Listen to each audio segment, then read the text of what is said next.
Today we check out an absolute stunner of a destination, the Gin Room. Located on Grand Boulevard in glorious St. Louis. While the Gin Room is an epic place to eat, including a brunch that will simply destroy you, we're here for its namesake, the Gin.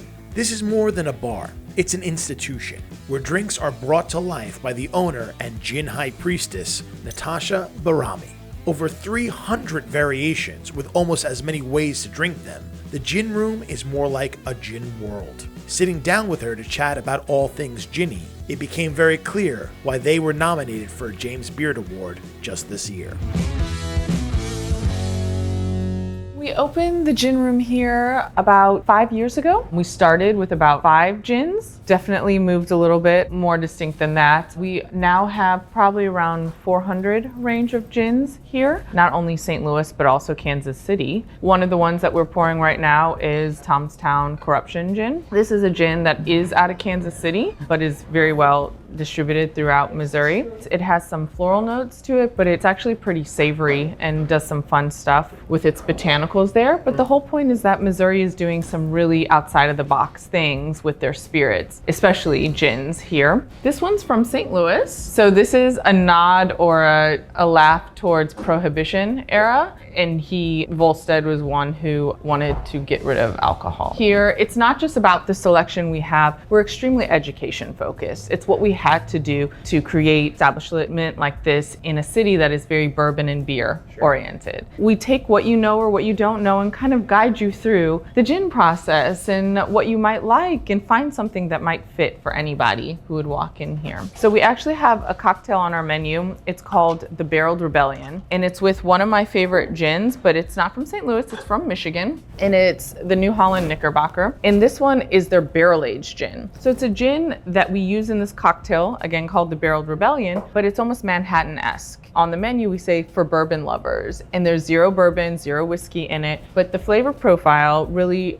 accentuates the range and spectrum of what gin can be. We definitely create cocktails that will work for a range of people and their taste preferences. We do pride ourselves in feeling like anyone who comes here, we can find something that they may enjoy as long as they give us a little bit of flexibility to work with them. That's awesome.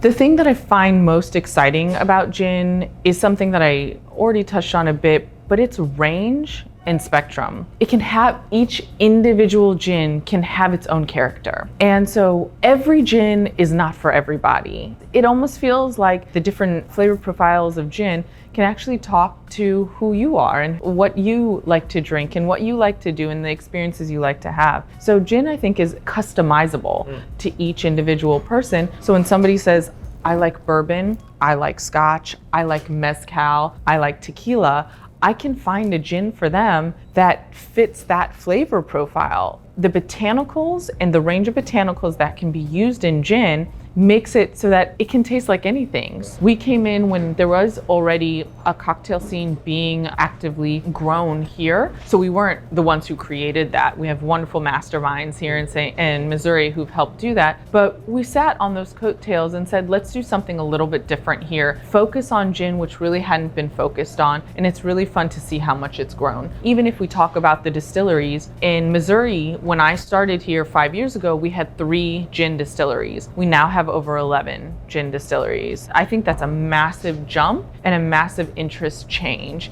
And so we were seeing these differences in other cities as well. I would like to welcome you to not only St. Louis, but the Gin Room that is centered right here in St. Louis, and we'd be happy to have you anytime. Plenty of beautiful bottles for you to choose from and a wonderful guiding staff who can really show you what you might fall in love with next. So all 5 of these gins are from Missouri. They all have a strong diversity of flavor within them. And it's really fun when people come down here and they're like, gin, you know, all I know that as Christmas trees or pine forward. What we created this flight for to show what the range of gins can do to anybody. And so you'll come and you'll try something citrusy, you'll try something barrel aged, which is whiskey-esque, you'll try something that is actually pine forward, but you might actually fall in love with, not the flavor profile you had when you got drunk on a handle of gin in high school.